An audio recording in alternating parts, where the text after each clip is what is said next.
उत्तर प्रदेश के शांत गांव अमरपुर में सुबह की हल्की धूप फैल रही थी।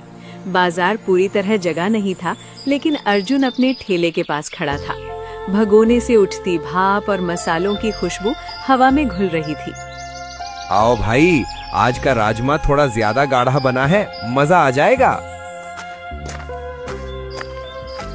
अर्जुन भैया, आज फिर पैसे नहीं हैं। पहले खा ले रामू, ताकत आएगी तो पैसे भी आ जाएंगे। तभी स्कूल की वर्दी में सोनू आया। भैया, आधी प्लेट मिल जाएगी। आधी क्यों, तो पूरा खाएगा। पढ़ाई करेगा तो और भी खिलाऊंगा। मैं फर्स्ट आऊंगा भैया। बेटा, थोड़ा नरम चावल देना। अम्मा, आराम से बैठकर खाइए। अर्जुन, ऐसे ही मुफ्त बांटेगा तो खुद क्या खाएगा? जो बांटता है उसका चूल्हा खुद जलता रहता है। तभी एक अनजान आदमी बोला, 2 दिन से कुछ नहीं खाया। पहले खा लो। तुम नाम भी नहीं पूछोगे? भूखे से नाम नहीं पूछा जाता। भैया, आप ऐसा क्यों करते हो? कभी किसी ने मुझे भी बिना पूछे खिलाया था, उसी की बात निभा रहा हूँ। हवा में फिर वही खुशबू फैलती है और अर्जुन की आवाज गूंजती है, आओ भाई, गर्मा गर्म राजमा चावल। रात गहरा चुकी थी। मिट्टी के घर में दिया धीमे धीमे जल रहा था। मीरा चूल्हे के पास बैठी हिसाब की पुरानी कॉपी पलट रही थी। अर्जुन, देखो, बनिए का 5,000 हो गया है, प्रधान का 3,000 अलग। कब तक ऐसे चलेगा? दिन भर तुम बांटते रहते हो, कोई मजदूर, कोई बच्चा, कोई अजनबी। घर भी तो है हमारा। मीरा, भूखे को लौटा दूं तो निवाला गले से नहीं उतरता। और जो कल पंचायत में तुम्हें खड़ा करके बोले उधार चुकाओ, तब? मैं मेहनत कर लूंगा और बना लूंगा राजमा, बेच लूंगा। मेहनत तो अभी भी करते हो, पर हिसाब बराबर नहीं बैठ रहा। कुछ पल खामोशी रही। मैं तुम्हें रोक नहीं रही, बस इतना चाहती हूँ कि थोड़ा सोच समझ कर करो। तो क्या करूं? किसी को मना कर दूं? सबको नहीं, पर हर किसी को मुफ्त भी मत दो।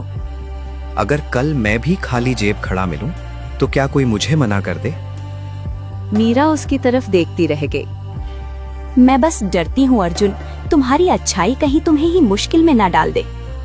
अर्जुन के पास इस बार भी कोई साफ जवाब नहीं था। बस दिए की लौ हिलती रही और दोनों खामोश बैठे रहे। अमरपुर का प्रधान था हरिराम चौधरी। चेहरे पर मुस्कान, लेकिन आंखों में हिसाब। अर्जुन ने 5,000 लिए हैं मुझसे, और देखो कैसे मुफ्त बांट रहा है। चौधरी जी, उसका दिल बड़ा है। दिल बड़ा हो या छोटा, कर्ज तो मेरे पास है। कल से अपने लोगों को फटे कपड़ों में भेजना, गरीब बनकर खाएंगे। देखता हूं कब तक चलता है इसका दान। समझ गया चौधरी जी, खेल शुरू। अगले दिन एक आदमी फटी बनियान में आया। भैया, 2 दिन से भूखा हूँ। बैठो भाई, गर्म है, आराम से खाओ। कुछ देर बाद दूसरा आया। काम नहीं मिला, थोड़ा दे दो। देखते ही देखते 3-4 और गरीब वहां इकट्ठा हो गए। हर दिन 8-10 नए गरीब आने लगे। असल में गरीब रामू लाइन में खड़ा रह जाता। भैया, आज खत्म हो गया क्या? हाँ रामू, आज चावल कम पड़ गए, कल जल्दी आ जाना। रामू चुपचाप चला जाता है। शाम को बनिया दुकान पर बोला, अर्जुन, अब उधार में मसाले नहीं दूंगा, पहले पुराना हिसाब चुकाओ। बस थोड़ा समय और दे तो। घर पर मीरा फिर पूछती है, आज फिर कमाई कम थी? लोग ज्यादा थे, पर पैसा कम आया। मैंने कहा था ना। अर्जुन खामोश हो गया। उधर हरिराम चौधरी अपने आंगन में हंस रहा था। देखते हैं अर्जुन, तेरी दया कब तक चलती है। महीने भर में उधार बढ़ गया। चावल कम पड़ने लगे, मसाले उधार में आने लगे, और अर्जुन को अब भी शक नहीं था। उसे लगता था वो बस ज्यादा लोगों की मदद कर रहा है। प्रधान हरिराम चौधरी के आंगन में अर्जुन खड़ा था। 3 दिन में पूरे पैसे लौटा दो, 5,000 मूल और ब्याज अलग। चौधरी जी, थोड़ा और समय। समय खत्म, नहीं तो पंचायत में खड़ा करूंगा, सबके सामने हिसाब होगा। बहुत दान कर लिया इसने। अर्जुन का गला सूख गया। वो बिना कुछ कहे बाहर निकल आया। गांव के बाहर वही पुराना बरगद खड़ा था। अर्जुन उसके नीचे बैठ गया। हे भगवान, क्या मेरी भलाई गलत थी? अगर गलती मेरी है तो सजा मुझे देना, मीरा को मत देना, घर को मत तोड़ना। यही किसी ने मुझे कभी खिलाया था, आज मैं ही खाली हाथ हूँ। फिर उसने आंखें बंद की और धीरे से कहा, हे भगवान, मुझे रास्ता दिखा दो। हवा फिर चली, पत्ते हिले, जैसे कोई सच में सुन रहा हो। बरगद के नीचे बैठे अर्जुन ने देखा, एक बूढ़ा दंपति उसकी तरफ बढ़ रहा था। कपड़े फटे, कदम डगमगाते। बेटा, 2 दिन से भूखे हैं, थोड़ा राजमा चावल मिल जाएगा? अर्जुन ठिठक गया। उसे प्रधान की बात याद आई। 3 दिन में पैसे। बाबा, आज हालात थोड़े। ना मिले तो भी ठीक है बेटा, आदत है अब। ये सुनते ही अर्जुन का चेहरा बदल गया। नहीं अम्मा, ऐसा मत कहिए, बैठ जाइए। दोनों बरगद की जड़ के पास बैठ गए। बूढ़ी अम्मा ने अपनी छोटी सी पोटली खोली, उसमें कुछ कंकड़ थे। हमारे पास बस यही है, रास्ते से उठाए थे, सोचा कहीं काम आ जाएं। ये मेरे किस काम के अम्मा? गरीब की निशानी है बेटा, खाली हाथ नहीं आना चाहिए।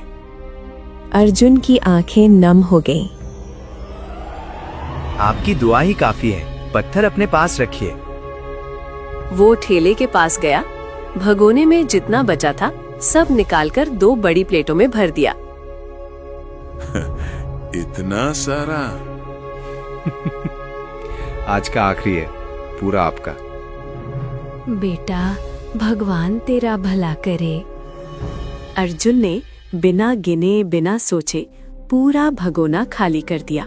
सारा ठेला खत्म। अब उसके पास बेचने के लिए कुछ भी नहीं बचा था। और उन्होंने वो पत्थर की पोटली अर्जुन को दे दी। शाम को अर्जुन खाली ठेला लेकर घर पहुंचा। आज फिर सब बांट आए, एक दाना भी नहीं बचा। 2 बूढ़े थे, बहुत भूखे थे।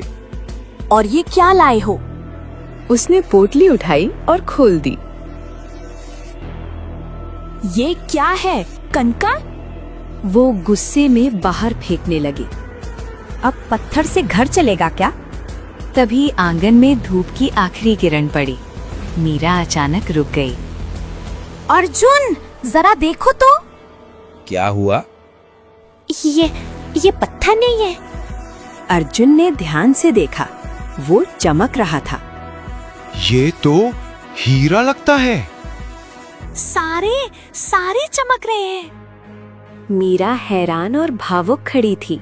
घर के आंगन में चमकते हीरों के बीच दोनों को अपनी आंखों पर विश्वास नहीं हो रहा था।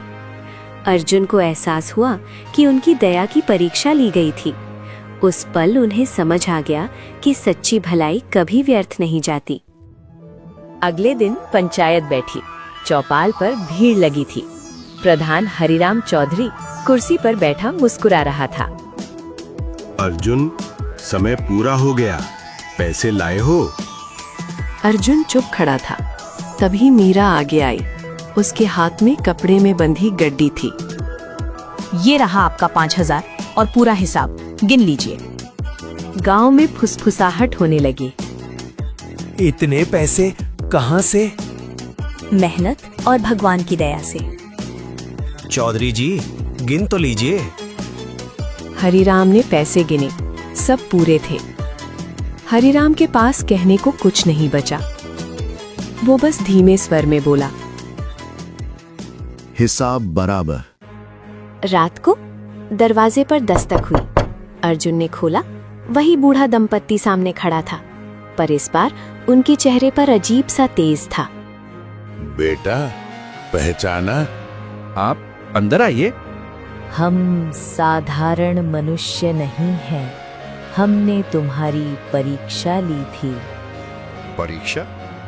तुम्हारी दया सच्ची है या दिखावा, ये देखना था।